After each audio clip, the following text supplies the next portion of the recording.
السلام علیکم ورحمۃ اللہ وبرکاتہ۔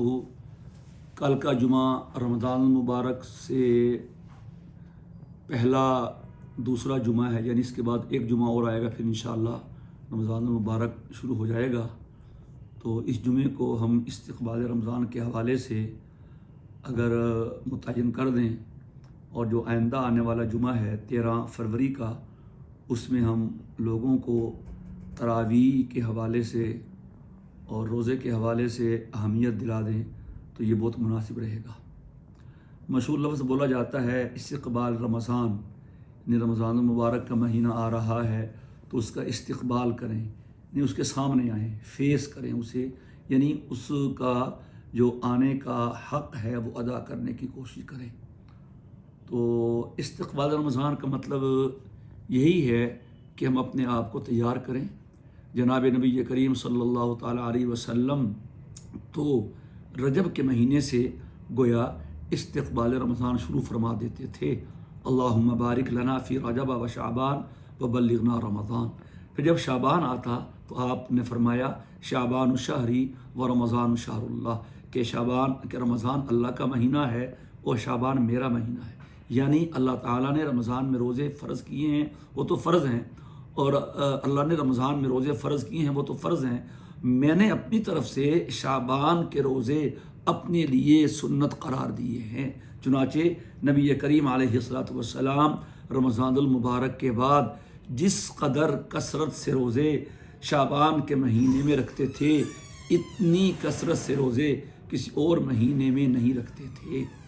اور علماء نے لکھا ہے کہ شعبان کے آخری 2 دن چھوڑ کر پورا شعبان کا مہینہ مسنون روزوں کا ہے۔ تو یہ بھی استقبال رمضان ہے۔ اب رمضان میں کیا ہوتا ہے؟ روزے رکھے جاتے ہیں۔ رمضان میں کیا ہوتا ہے؟ تراویح پڑھی جاتی ہے۔ رمضان میں کیا ہوتا ہے؟ قرآن کریم کی تلاوت ہوتی ہے۔ تو یہ نہیں ہے کہ رمضان آئے تو ہم سب کچھ شروع کریں، ایسا نہیں ہوتا، ٹھیک ہے نا۔ جب گھر میں کوئی تقریب ہو تو ہم اس تقریب کی تاریخ کا انتظار نہیں کرتے، جب وہ تاریخ آئے گی پھر ہم سٹارٹ کریں گے۔ بچی کی شادی ہے، بچے کی شادی ہے، اور کوئی تقریب ہے، تو کیا ایسے کرتے ہیں ہاتھ پہ ہاتھ رکھ کے بیٹھے رہتے ہیں؟ نہیں، مہینوں پہلے تیاریاں شروع ہو جاتی ہیں۔ تو اسی طرح استقبال رمضان کا مطلب یہ ہے کہ اپنے آپ کو تیار کر لیں، پاک و صاف کر لیں، ستھرا کر لیں، اس سے پہلے گناہ بخشوا چکے ہوں۔ یہ نہیں ہے کہ رمضان آئے گا تو اب ہم اللہ توبہ کریں گے، اللہ معاف کر دے، رمضان آ گیا معاف کر دے۔ نہیں، اپنے آپ کو پہلے سے رمضان کے قابل بنائیں، اور ہمارے ذمے خدا نخواستہ کوئی گناہ ہے اسے بخشوا لیں۔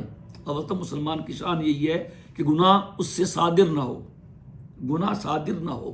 اگر بتقاضۂ بشریت گناہ ہو جائے تو جب تک توبہ کر کے اس گناہ کو بخشوا نہ لے تب تک چین سے نہ بیٹھے۔ یہ ہے مومن کی شان۔ اور پھر رمضان آ جائے اور ہمارے ذمے گناہوں کے انبار ہوں تو کیا ہم نے کی؟ کیا ہم نے رمضان کا استقبال کیا؟ تو ہر مسلمان بھائی، ہر مرد، ہر عورت اس کی فکر کرے کہ رمضان کی آمد سے پہلے میں بالکل تیاری کر لوں۔ شادی کے دن آ جاتے ہیں، کپڑے پہلے سے سلوا کے رکھتے ہیں، تیاری مکمل، اتنے سوٹ، گھر کی صفائی، لان کی صفائی، صحن کی صفائی، ایک کمرے کی صفائی، اور پہلے سے تب سب تیاریاں، ہوٹل بک، کوکنگ کا سامان، سب کچھ تیار۔ اور رمضان کے لیے کیا ہے؟ سوائے لفظوں کے ہمارے پاس اور کچھ نہیں ہے۔ ہماری تلاوت بھی وہی ہے۔ ہم نے رمضان میں قرآن کریم بہت پڑھنا ہے، ابھی شروع تو کریں، کتنا ہم نے شروع کر لیا۔ تو یہ ہے، ایک اپنے آپ کو گناہوں سے پاک و صاف کریں۔ وہ جب خود کہہ رہا ہے معافی مانگو میں معاف کر دوں گا، تو ہم کیوں پھر اس سے معافی نہیں مانگتے؟ گناہ کبیرہ ہے، خدا نخواستہ وہ معافی مانگیں۔ کوئی حقوق ہے گناہ کے ضمن میں، اللہ کا حق باقی ہے، ہمارے ذمہ نمازیں ہیں پچھلی، وہ تو قضا کرنے سے اس کی ادائیگی ہوگی۔ پچھلے سالوں کی زکاتیں ہیں، نہیں دیں، وہ دینی پڑیں گی۔ قربانیاں ہمارے ذمے تھیں، نہیں کیں، اب اس کی قیمت کا حساب لگا کے فقراء کو دینی پڑے گی۔ پیداوار تھی میری، عشر میں نے نہیں دیا، وہ دینا پڑے گا۔ یہ حقوق تو ضروری ہیں، صرف توبہ کر لینے سے گناہ معاف ہوتا ہے، حق تو باقی رہتا ہے۔ حق تو صاحب حق کے معاف کرنے سے یا ادا کرنے سے معاف ہوتا ہے، اور اللہ کی معافی تو ہمیں نہیں معلوم اس نے کی کہ نہیں کی، وہ تو آخرت میں فَهُوَ إِلَى اللَّهِ انشاء عفا عنہ و انشاء عاقبہ، وہ تو پھر آخرت میں اس کی مرضی ہے، اور اس کی مرضی کو کوئی چیلنج نہیں کر سکتا، چاہے معاف کرے چاہے پکڑ لے سزا دے۔ اس لیے کوئی حق ہے تو اسے معاف کروائیں۔ ہم کتنے یعنی کہ بے وقوف ہیں اس معاملے میں کہ ہمیں احساس ہی نہیں ہے۔ وائے ناکامی متائے کارواں جاتا رہا، کارواں کے دل سے احساس ضیاء جاتا رہا۔ تو اپنا حساب کرے، اپنا خیال رکھیں، کہتے ہیں نا اپنا خیال رکھیے گا۔ بھائی اس سے بڑھ کے اپنا خیال کیا ہو سکتا ہے کہ میرے ذمے اس کا حق بھی ہے، اس کا حق بھی ہے، نمازیں بھی میرے ذمے ہیں، روزے بھی میرے ذمے ہیں، زکاتیں بھی میرے ذمے ہیں، عشر بھی میرے ذمے ہیں، اور میں ایسے بڑے آرام سے گھوم پھر رہا ہوں۔ ابھی ملک الموت آ جائے تو پھر کیا ہوگا؟ اس طرح حقوق العباد کا معاملہ ہے، ویسے بھی اہم ہے۔ وجہ اس کی یہ ہے کہ اللہ تعالیٰ تو پھر بھی معاف کر دے گا چاہے گا تو، لیکن بندہ معاف نہیں کرے گا، بندہ معاف نہیں کرے گا۔ کسی کا 1 روپیہ بھی دینا ہوگا نہیں معاف کرے گا، لے کے رہے گا، اور روپیہ نہیں ہوگا آخرت میں، نیکی ہوگی جو مشکل سے ہم نے کمائی اور باقی بھی رہی وہ دینی ہوگی۔ اول تو نیکیاں ہماری ہوتی کیسی ہیں؟ اول تو ہوتی نہیں، ہو جائیں تو پتہ نہیں کہ ان کی قیمت اللہ کی بارگاہ میں لگتی بھی ہے کہ نہیں، کوئی اس کا وزن بھی ہوگا کہ نہیں۔ پھر وہ جو نیکی ہماری قبول ہو جائے، جس کو جو تول میں آئے وہ دینی پڑے گی لوگوں کو، روپے کے بدلے میں، تھپڑ کے بدلے میں، غیبت کے بدلے میں، حسد کے بدلے میں، ایذاء کے بدلے میں، اس کا وراثت کا حق مارنے کے بدلے میں، اور معاملات کے بدلے میں۔ ہم نے ادھار لیا، کھا پی گئے۔ بڑے بڑے لوگ بڑے دیندار بنتے ہیں، داڑھی ہے جناب، ہاتھ میں تسبیح ہے، اور بہت دیندارانہ ان کا حلیہ ہے، لیکن لوگوں کے حق مارے ہوئے ہیں۔ تو یہ تو دین نہیں ہے نا بھائی۔ تو یہ ہے رمضان کی تیاری، ہم اپنے آپ کو تیار کریں کہ دیکھیں میرے اوپر کتنا حق ہے، پڑوسی کا، ماں کا، باپ کا، بہن کا، بھائی کا، مسلمان کا، کافر کا۔ اسلام تو کسی چونٹی کو بھی تکلیف پہنچانے کی اجازت نہیں دیتا، جائے کہ کسی انسان کو اجازت دے کہ اس کو تکلیف پہنچاؤ۔ علماء نے لکھا ہے کسی موذی جانور کو بھی تب مارنا جائز ہے جب وہ ایذا میں پہل کرے، اگر وہ نہیں تمہیں کہہ رہا بچ جانے دو۔ ایک حدیث میں آتا ہے ایک سانپ نکل آیا، وہ بھاگ رہا تھا، تو حضور نے فرمایا کہ تم اس کے شر سے بچ گئے، اب اس کو بھی اپنے شر سے بچا دو، جانے دو۔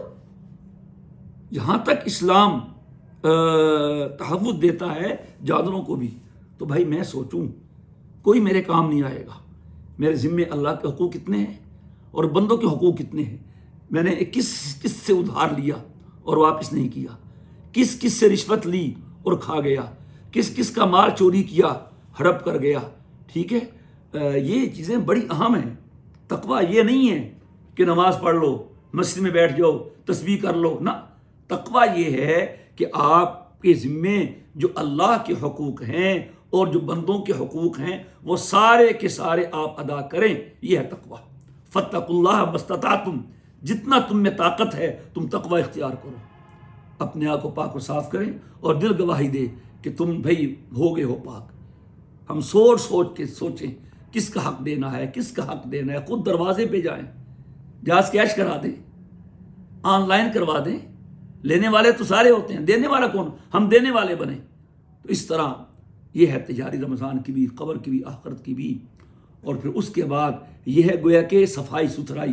دیکھیں نا، پہلے میل دور کرنا ہوتا ہے، پھر خوشبو لگانا ہوتا ہے، پھر عطر لگانا ہوتا ہے، پھر کریم لگانی ہوتی ہے۔ کوئی آدمی بھی میلے چہرے پہ کریم نہیں لگاتا۔ طریقہ یہی ہے، پہلے دھو، صابن سے چہرے کو دھو، پھر خوشبو لگاؤ، پھر کریم لگاؤ۔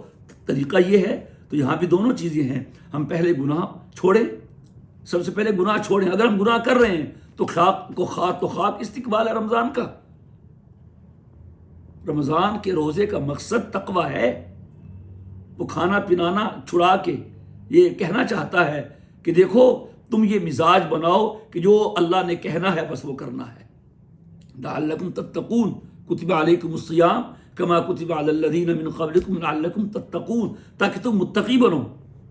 اور تقویٰ یہی ہے کہ آدمی اللہ سے ڈرے اور اس کے ذمے کوئی حق نہ ہو، نہ بندے کا نہ اللہ کا۔ تو ایک تو ہم گناہ چھوڑیں، جب روزے نے تقویٰ دینا ہے، اور تقوی کا معنی گناہوں سے بچنا ہے، تو ہم جب گناہ کر رہے ہیں تو تقویٰ کہاں سے آئے گا؟ ایکسرسائز تو شروع کریں، تو گناہ چھوڑیں. یہ ہے استقبال رمضان. جو بھی ہم میں سے ہے، جو میں خود ہوں، جہاں تک میری آواز پہنچ رہی ہے، ہم ابھی سے گناہ چھوڑ دیں. آنکھ کا گناہ ہے، زبان کا گناہ ہے، کان کا گناہ ہے، ہاتھ کا گناہ ہے، دل کا گناہ ہے، سب چھوڑیں. اللہ کی نافرمانی چھوڑیں، اللہ کے نبی کی نافرمانی چھوڑیں، اور مخلوق خدا کو اپنی ایذاؤں سے محفوظ رکھیں. المسلم من سلم المسلمون من لسانہ و یدہ. مسلمان وہ ہے جس کی زبان سے اور جس کے ہاتھ سے مسلمان محفوظ ہیں. جس کی زبان سے مسلمان محفوظ نہیں، جس کے ہاتھ سے مسلمان محفوظ نہیں، یعنی جس کی قولی اور جس کی فعلی ایذاؤں سے مسلمان یا کوئی بھی انسان محفوظ نہیں، وہ صحیح معنی میں مسلمان نہیں. وہ نام کا مسلمان ہے، وہ حقیقت کا مسلمان نہیں، یا وہ ادھورا مسلمان ہے، وہ کامل مسلمان نہیں ہے. تو گناہ چھوڑیں اور پچھلے گناہوں کو دیکھیں، پچھلے گناہوں کو دیکھیں.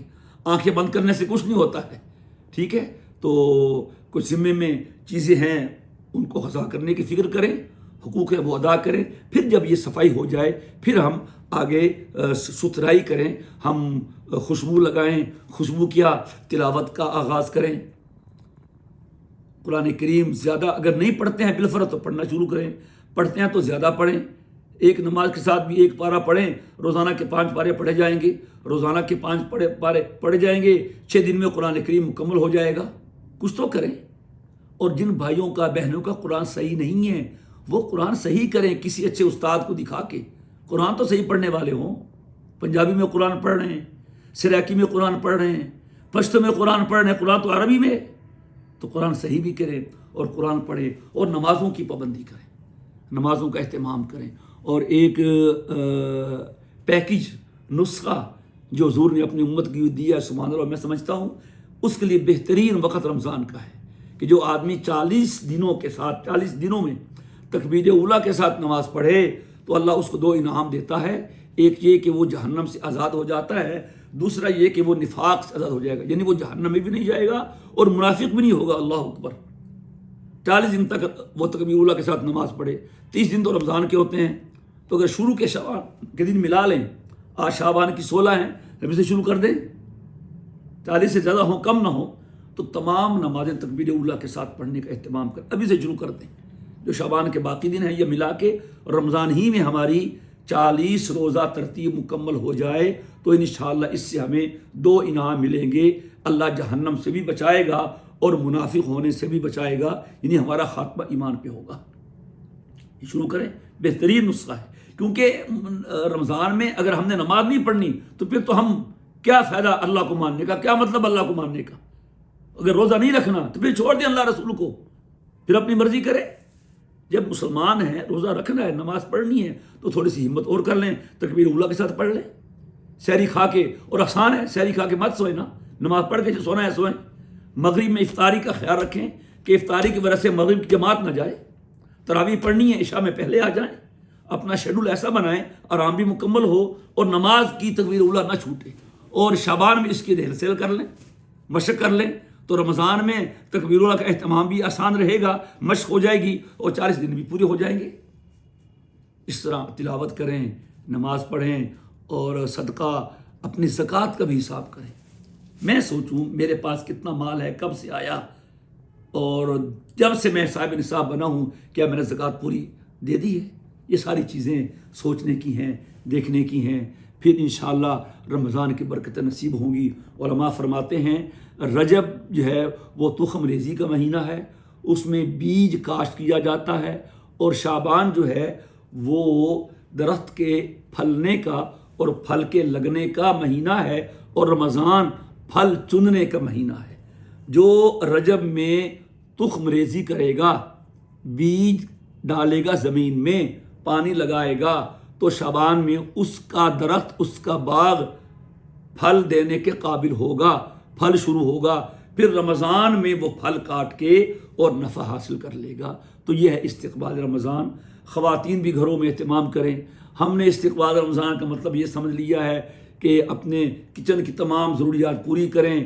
گھر میں آٹا جمع کر لیں، چینی جمع کر لیں، گھی مکھن جمع کر لیں، بیسن جمع کر لیں، پکوڑوں کے لیے آئل جمع کر لیں، یہ کر لیں، اور جو خیر سے ہمارا دکاندار طبقہ ہے وہ جو ہے ذخیرہ اندوزی کے لیے جتنے آئٹمز وہ رمضان میں استعمال ہوتے ہیں ذخیرہ کر لیں، کیونکہ رمضان آ رہا ہے، ریٹ بڑھے گا، پھل مہنگا ہو جائے گا، کیلا، سیب، امرود جی سب مہنگے ہو جائیں گے، سبزی مہنگی ہو جائے گی، ہم اس کا ذخیرہ کر لیں، اسٹاک کر لیں تاکہ خوب نفع کمائیں۔ یہ ہے استقبال رمضان۔ یہ استقبال رمضان نہیں ہے، یہ تو ایک نفع ہے دنیا کا، اگر جائز ہے تو جائز ہے، ناجائز ہے تو ناجائز ہے، ابھی اس پہ ہم بات نہیں کر رہے۔ تو اللہ تبارک و تعالی ہم سب کو رمضان المبارک کا صحیح استقبال نصیب فرمائیں اور اپنے ساتھ لو لگانے والا بنائیں، اور اللہ تعالی ہمیں جو رمضان کا مقصد ہے روزے کا تقویٰ وہ حاصل کرنے کے لیے، اس کی تیاری کرنے کی اور رمضان کا صحیح استقبال کرنے کی توفیق عطا فرمائے۔ اس موضوع کو آپ پھیلا سکتے ہیں احادیث کی روشنی میں، آیات کی روشنی میں، بزرگان دین کے واقعات کی روشنی میں، یہ ایک موٹا سا خاکہ پیش کر دی ہے۔ اللہ تعالی ہمیں بھی یہ مبارک مہینہ عطا فرمائے اور نصیب فرمائے، اور بار بار یہ مبارک مہینہ ہماری زندگی میں آئے، اور اللہ ہمیں اس میں عبادات کی توفیق عطا فرمائے۔ السلام علیکم ورحمۃ اللہ وبرکاتہ۔